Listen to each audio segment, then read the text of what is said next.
ይህ የምጽአቱ አዋጅ ነጋሪ አገልግሎት ወቅታዊና ዕለታዊ ወጎችን በማቅረብ ትንታኔ የምንሰጥበት የተለያዩ እንግዶችንም በመጋበዝ የምናቀርብበት መድረክ ነው።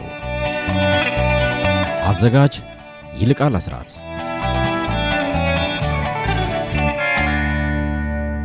ሰላም ለእናንተ ይሁን ውድ የምጽአቱ አዋጅ ነጋሪ አድማጮቻችን፣ እንዴት ውላችኋል? ከፓስተር አለማየሁ ጋር ወቅታዊ በሆኑ ጉዳዮች ላይ የምንወያይበት መድረክ ነው። በርካታ መረጃዎችን ወደ እናንተ ይዘን መጥተናል። በአሁኑ ሰዓት በዓለማችን ዙሪያ እየተከናወኑ ያሉ ክስተቶችን እንዲሁም ደግሞ የእግዚአብሔርን ቃል ወደ ኋላ ላይ ደግሞ ያካፍለናል። መልካም ጊዜ እንደሚኖረን ተስፋ እናደርጋለን። ወደዚያው አመራችኋለሁ። እንዴት ፓስተር? እንደምን አለ ወንድም? ደህና ነኝ። እንግዲህ ዛሬ ተገናኝተናል። ትላንትናም አንድ መረጃ ለቀናል። በርካታ ወገኖች የተለያዩ አስተያየቶችን ሰጥተውናል። ገንቢ የሆኑ አስተያየቶችን የሰጡን፣ እነሱንም እንግዲህ ሳናመሰግን አናልፍም። እንግዲህ አንተ እጅ ላይ ደግሞ አሁንም የዓለማችን በርካታ የሚባሉ ያልተጠበቁ ክስተቶች እየተከሰቱ ይገኛሉና እስኪ ከዛ ብንጀምር ምን ይመስላል? እንግዲህ ምንድነው መሰለ፣ ከዛ በፊት ዛሬ በመስቀል አደባባይ ትልቅ ክሩሴድ አለ። የወንጌል ክሩሴድ። አንዱም በልባችን በረሃብ የነበረውና ብዙ ጊዜ ስለ ቤተ ክርስቲያን ስንናገር ይህንም በብዙ ፕሮግራሞቻችን ላይ ሰርተነዋል። ስለዚህ ምንድነው ይህ አገልግሎት ይበል የሚያሰኝ ነው፣ የሚያበረታታ ነው። ትክክል። እንግዲህ የቢሊ ግራም ልጅ ፍራንክሊን ቢሊ ግራም እንደሚያገለግል ተነግሯል። ለመስራቸው ነው ይዘው ጋዜጣዊ መግለጫም ተሰጥቷል። ቤተክርስቲያን፣ አብያተ ክርስቲያናት ይህን ፕሮግራም ሊጠቀሙበት ይገባል ብዬ አስባለሁ። ብዙ ጊዜ እንደዚህ አይነት ፕሮግራሞች ሰዎች ይድናሉ። እነዛ የዳኑ ሰዎች ደግሞ በአግባብና በስርዓት መያዝ አለባቸው። ክትትል፣ ደህንነት፣ ትምህርቶችን የሚማሩበትን መንገድ ሲስተሙን የዘረጉ ይመስለኛል ብዬ አምናለሁ። እውነት ነው። እና ስለዚህ ተከታትሎ ይዞ ሰዎችን ማሳደግ እና በእነዚህ ደግሞ በሚድኑ ሰዎች ምክንያት ደግሞ ብዙ ሰው ወደ ጌታ ይመጣል ብዬ አምናለሁና ይበል የሚያሰኘው ነው። እንግዲህ አሜሪካ ያደገችው በወንጌል ነው። የአሜሪካ ትልቁ ብልጽግና ዛሬ ዓለምን ቁጥር አንድ ሆና እንድትመራ ያደረጋት ነገር የትናንት አያቶቻቸው፣ ቅድመ አያቶቻቸው፣ አባቶቻቸው በወንጌል ላይ የዘሩት ዘር ነው። ለእግዚአብሔር ያላቸው አክብሮት፣ ትኩረት እና ይሄ ነገር ደግሞ አሁን አሜሪካኖች እየተመለሱ ይመስላል ወደ ወንጌል። ምክንያቱም በቀደም ዕለት ፓርላማው ላይ ዶናልድ ትራምፕ ንግግር አድርገው ነበርና ትንሽ ነው የጠቀስነው እዛ ጋር እና የአሜሪካ ወጣቶች፣ ህፃናቶች፣ ልጆች እንኳን ደስ ያላችሁ። ሴቶችን እግዚአብሔር ሴት አድርጎ ብቻ ነው የፈጠረው፣ ወንዶች ወንድ አድርጎ ብቻ ነው የፈጠረው። ከዚህ በኋላ ስጋት እንደሌለባቸው ተናግረዋልና ይሄ የሚያመለክተው ምንድነው? መመለስን ነው። በመርህ ደረጃ በፖሊሲ ደረጃ መመለስ ካለ ይሄ መመለስ እየቀጠለ አሜሪካን ተመልሳለችም ነው ያሉት። እና ወደ ቀድሞ ክብሯ እንመልሳለን ያሉት ፈርስት ማለት ያ ነው። አሜሪካ ወደ ቀድሞ ክብሯ፣ ያ ክብር የመጣው ከወንጌል ከምንም አይደለም፣ ከወንጌል ነው። እኛም ወደዛ ክብር ውስጥ ልንገባ የምንችልበት ነው ወንጌል ወሳኝ ነው። ሰው ሲድን ትክክለኛ አስተምሮት መጽሐፍ ቅዱስ ላይ አተኩረን የእግዚአብሔርን እውነት ካስተማርንና በእግዚአብሔር እውነት ሰዎች ካሳደግናቸው ዛሬ አገራችን ውስጥ ያሉ ችግሮች ተረት የሚሆኑበት ምክንያት ይኖራል ብዬ አስባለሁ። ስለዚህ ይሄ ጥሩ ነው። እንግዲህ ይሄንን እንዲህ ካልን ወደ ዛሬ ልግባ።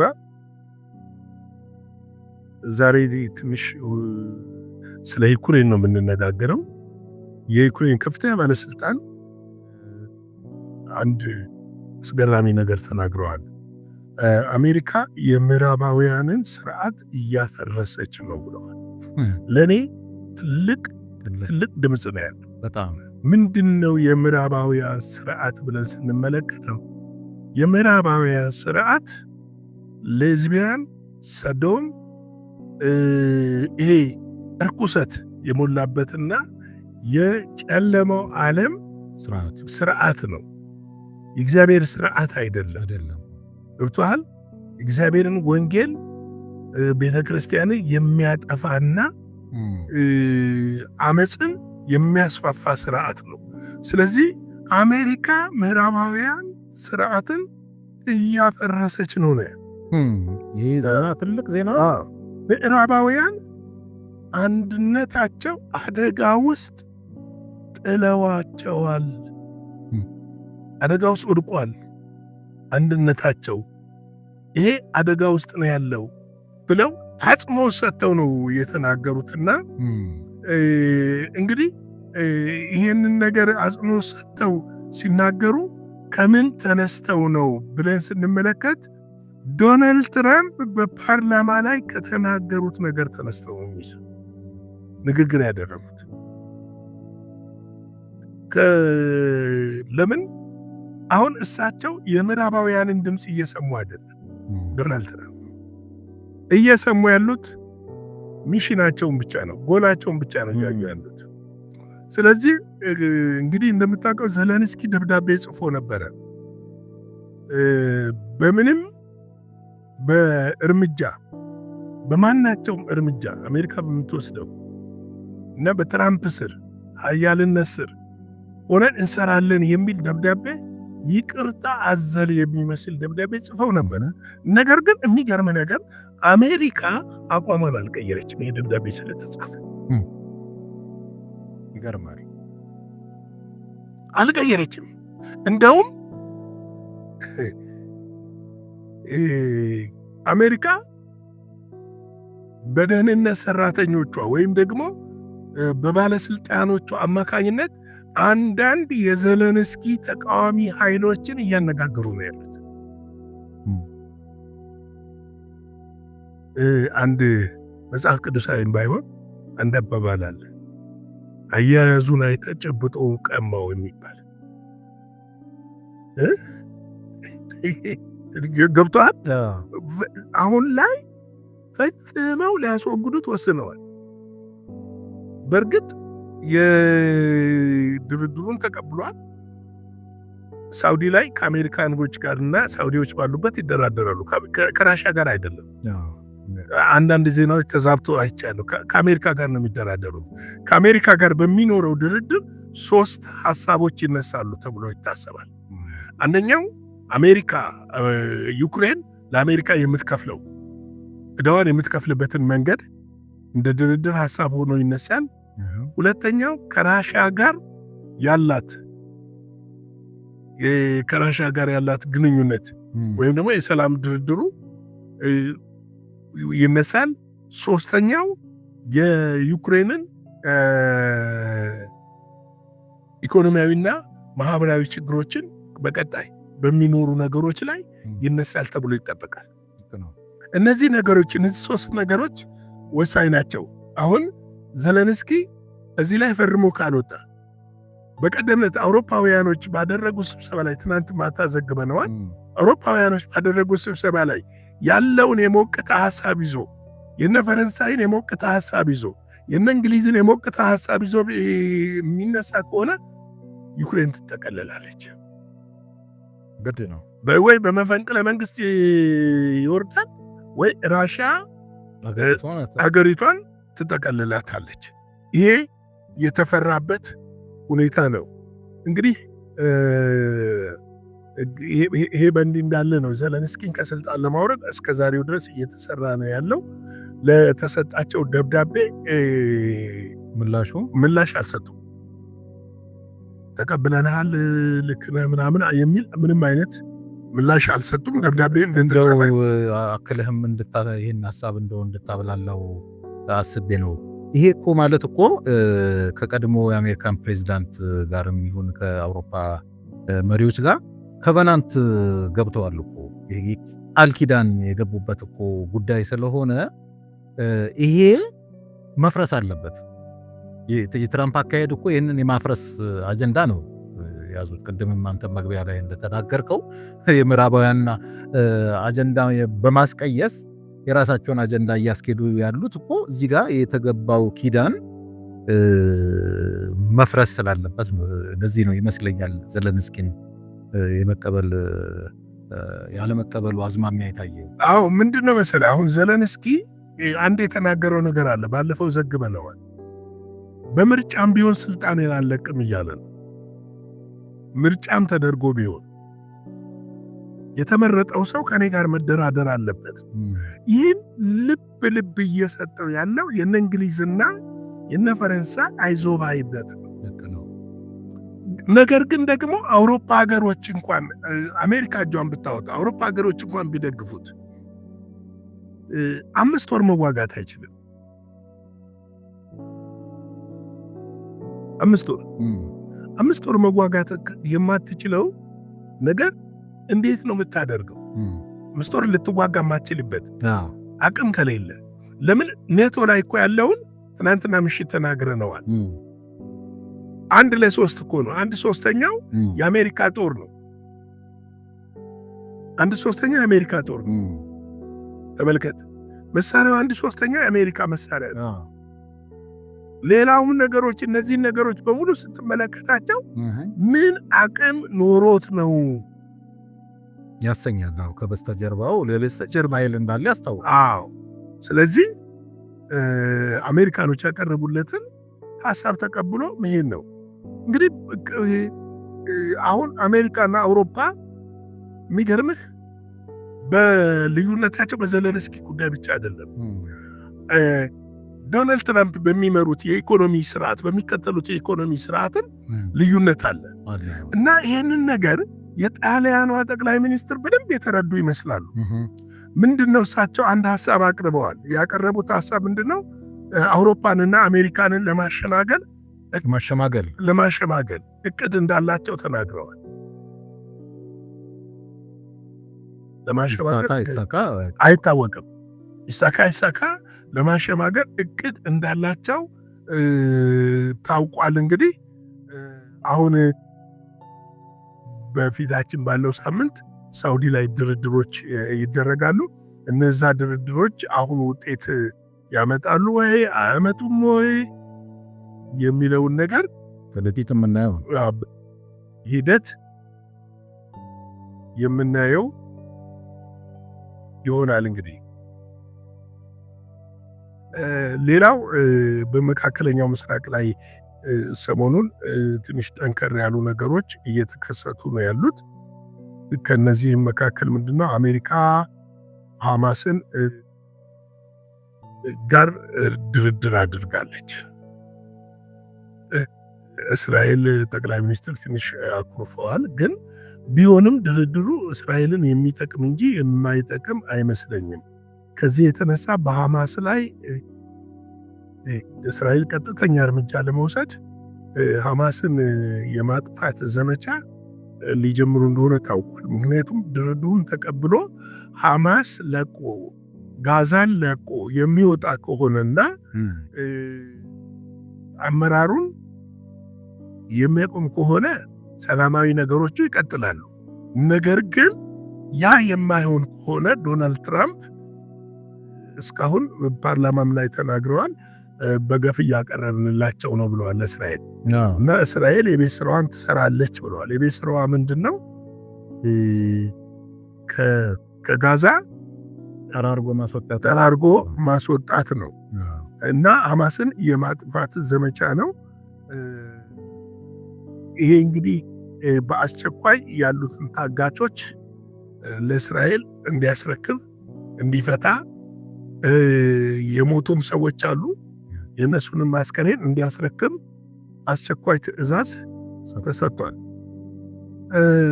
እንግዲህ ሐማስ ይሄንን ይቀበላል ወይ አይቀበልም ሌላ ጉዳይ ነው። በትናንትናው ዕለት ግን አንድ ነገር ተከስቷል። ይሄ ወቅት ረመዳን ነው።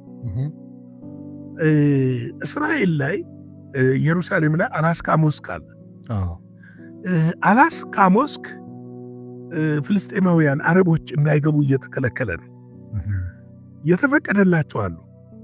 ሴቶችና ወንዶች ከ50 እስከ 55 ዓመት የሆኑ ተፈትሸው እንዲገቡ እና ልጆች ከሆኑ ደግሞ ከ12 ዓመት እንግዲህ ከ12 ዓመት በላይ እስከ 50 ዓመት ድረስ ያለው ማንም ወደ አላስካ ሞስክ ዞር እንዳይል ተከልክሏል።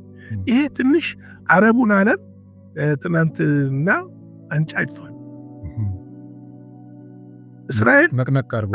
እስራኤል እርምጃዋን እያጠነከረች እየመጣች ነው። ምክንያቱም የአይሁድ መርሳት የሌለብን የአይሁድ ፋሲካም እየቀረበ እንደመጣን መዘንጋት የለብንም። አንድ እሱ ነው። ሁለተኛ መቅደሱ እዛው አካባቢ ላይ እየተገነባ ያለው ከፍተኛ የጥንቃቄ መደረግ መቻል አለበት። ስለዚህ ይሄንን ነገር በትናንትናው ዕለት እርምጃ ወስዳለች። እርምጃው ይሄን አስደረገ። ግን አንድ ሳንዘግበው ስለ እስራኤል ያለፍነው ነገር አለ። እስራኤል አሁን ላይ በከፍተኛ ሁኔታ ጦሯን እያዘጋጀች ነው ያለችው። ይህ የጦር ዝግጅት ስታየው ለሐማስ አይመስልም፣ ለጋዛ አይመስልም። እኔ ለማን ነው ብትለኝ ለግብፅ ነው። አሁን ትልቁ የጋዛ ፕሮጀክት እንዳይከናወን እንቅፋት እየሆነች ያለችው ግብፅ ነች። እንግዲህ እንደ እግዚአብሔር ቃል ከወንዙ ውስጥ አወጣሃለሁ፣ አዎ፣ እና በደረቶችህ በጀርባ ላይ ዓሣዎችን እለጥፋለሁ፣ አንተ ወንዙ የኔ ነው ብለህ ታብየሃል፣ እጥልሃለሁ፣ ባድማም አደርግሃለሁ ያለውን ሊፈጸም ነው የሚል እምነት አለኝ። ከዚህ በፊት ስለ አዞ የሰራነው ፕሮግራም አለ። እሷ መንደርደሪያ ናት እና ምንድነው አሁን ላይ ያለውን ነገር ጠቅላላ ስትመለከተው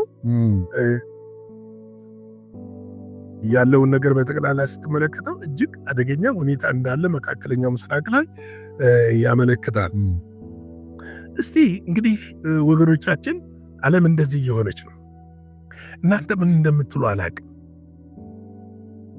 ለምንድን ነው ዓለም እንደዚህ እየሆነች ያለችው ስንል አንድ ሁለት ነገር ላስቀምጥ። አንደኛው የኢየሱስ ክርስቶስ ምጽአት ስለቀረበ ነው። ሁለተኛው ኢየሱስ ክርስቶስ ወይም አውሬውም ከመምጣቱ በፊት መሰራት ያለባቸው ስራዎች አሉ። እነዚህ ስራዎች ሊሰሩ እግዚአብሔር አምላክ ዶናልድ ትራምፕን ተጠቅሞ አውሮፓን እየበተነ ነው፣ እያረገበው። ሌላው መካከለኛው ምስራቅ ውስጥ መቅደሱ እንዲሰራ፣ ፍሪ ስፔስ እንዲኖር፣ ነፃ ነገር እንዲኖር እየተደረገ ነው ያለው። ስለዚህ ይሄን ልታስተውሎ ያስፈልጋል። ይሄ ብቻ አይደለም። አሜሪካ ወደ ወንጌል እየተመለሰች ነው። ምናልባት በእነዚህ 4 ዓመታቶች የዶናልድ ትራምፕ ዘመን ውስጥ ትልቅ የወንጌል ሪቫይቫሎችን እናያለን ብዬ አምናለሁ። ስለዚህ ይሄን ነገር እንድናስተውል ያስፈልጋል ብዬ ነው።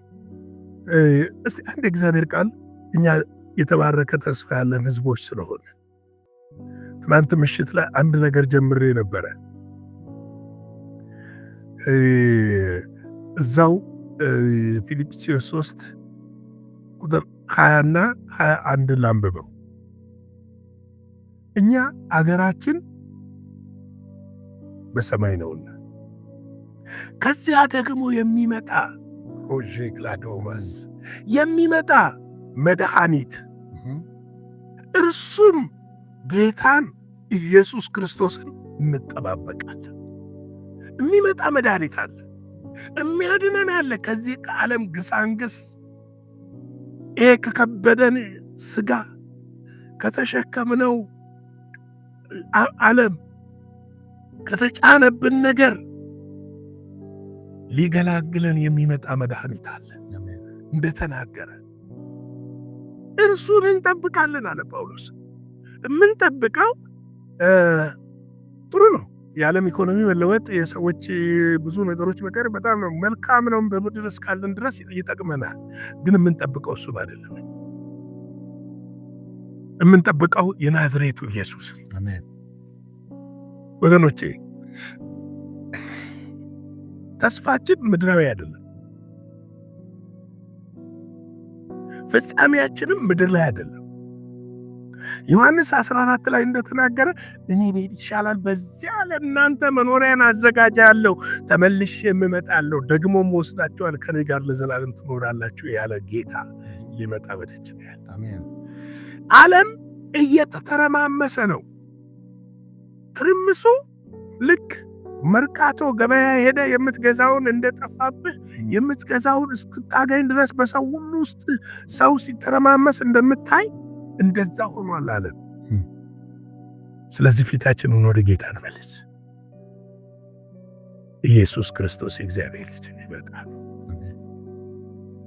እርሱም ሁሉን እንኳን ለራሱ ሊያስገዛ እንደሚቻልበት አሰራር ክብር ስጋውን እንዲመስል የተዋረደው ስጋችንን ይለውጠዋል። ራዶጋስ እዚህ ዱካን ውስጥ ነው ያለን። ለዚህ እኮ ነው ኑሮ የምናስበው፣ አፈር አፈር የምናስበው፣ ምድር ምድር የምናስበው። እዚህ ስጋ ውስጥ እኮ ነን። ልክ ነው። አያስፈልገንም አይደለም፣ ያስፈልገናል። መብላት ያስፈልገናል፣ መጠጣት ያስፈልገናል፣ መኪና ያስፈልገናል፣ ቤት ያስፈልገናል። ዋቴቨር በምድር እስካላችሁ ድረስ 100 እጥፍ ስላለ ያስፈልገናል። ግን እንዲጫነን፣ ግን እንዲከብድብን፣ ግን ደግሞ ሸክም ሆኖ ከዘላለማዊ አጀንዳ ወደኋላ ሊመልሰን አይገባም። ይህንን ካልኩ ጌታ ኢየሱስ አብዝቶ ይባርካችሁ። ተባረኩ። ይህን አገልግሎት ፕሊስ እንዴት ሆነን እንደምንቀርጽ እኛንን የምናውቀው። በትችሉ እግዚአብሔር በረዳችሁ መሰን በአውሮፓ፣ በአውስትራሊያ፣ በአሜሪካ ሆናችሁ የምትሰሙን፣ በካናዳ ሆናችሁ የምትሰሙን በተዘጋጀው ጎፈንድሚ ውስጥ ኢኩመንቶች ለመግዛት የስቱዲዮ መሳሪያዎችን ለመግዛትና ቢሮ ክራዮችን ለመከራየት ያስፈልገናልና ገዛ እንድታደርጉ በጌታ ፍቅር እጠይቃለሁ። ላይክ፣ ሰብስክራይብ፣ ሼር አይረሳ። ተባረኩ። እግዚአብሔር የተመሰገነ ይሁን ስለመጣው ድንቅ መልእክት። እውነት ነው። እኛ ተስፋ የሌለን ወገኖች አይደለን። የሚመጣው ተስፋ ደግሞ በጣም እየቀረበ ከምንጊዜውም በላይ እየቀረበ ነው የመጣው። በየትኛውም ዘርፍ ላይ ያለን ወገኖች፣ በተስፋ መቁረጥ ውስጥ በተለያየ ነገር ውስጥም ያለን ወገኖች ተስፋችን እየቀረበ ስለመጣ መበርታትና ወደፊት መሄድ ስለሚገባን ዕለት ዕለት መቅረዞቻችንን እየሞላን ወትሮኑ እንደምንለው ዝግጁ እንድንሆን የምጽአቱ አዋጅ ነጋሪ አገልግሎት ያበረታታል፣ እንደገናም ደግሞ ያሳስባል።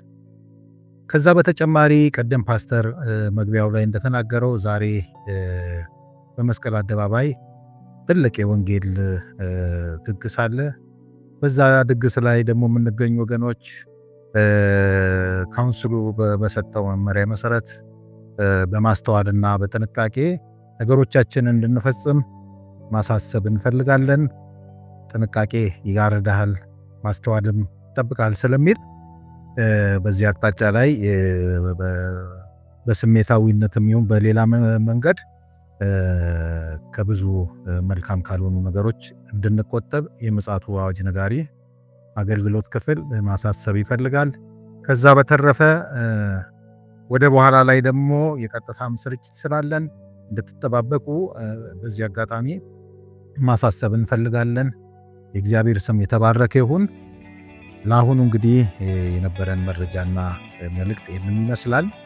የእግዚአብሔር ክብር፣ የእግዚአብሔር ጸጋ፣ የእግዚአብሔር ሕልውና ከኛ እያንዳንዳችን ጋር እንዲሆን እንመኛለን። መልካም ጊዜ ይሆንላችሁ። ይህ የምጽአቱ አዋጅ ነጋሪ አገልግሎት ወቅታዊና ዕለታዊ ወጎችን በማቅረብ ትንታኔ የምንሰጥበት፣ የተለያዩ እንግዶችንም በመጋበዝ የምናቀርብበት መድረክ ነው። አዘጋጅና አቅራቢ ይልቃል አስራት ነበር። ለዛሬ ያዘጋጅንላችሁ ይህንን ይመስላል። በሌላ ጊዜ በሌላ ርዕሰ ጉዳይ እንገናኛለን። የምፅዓቱ አዋጅ ነጋሪ አገልግሎት መልካም ጊዜ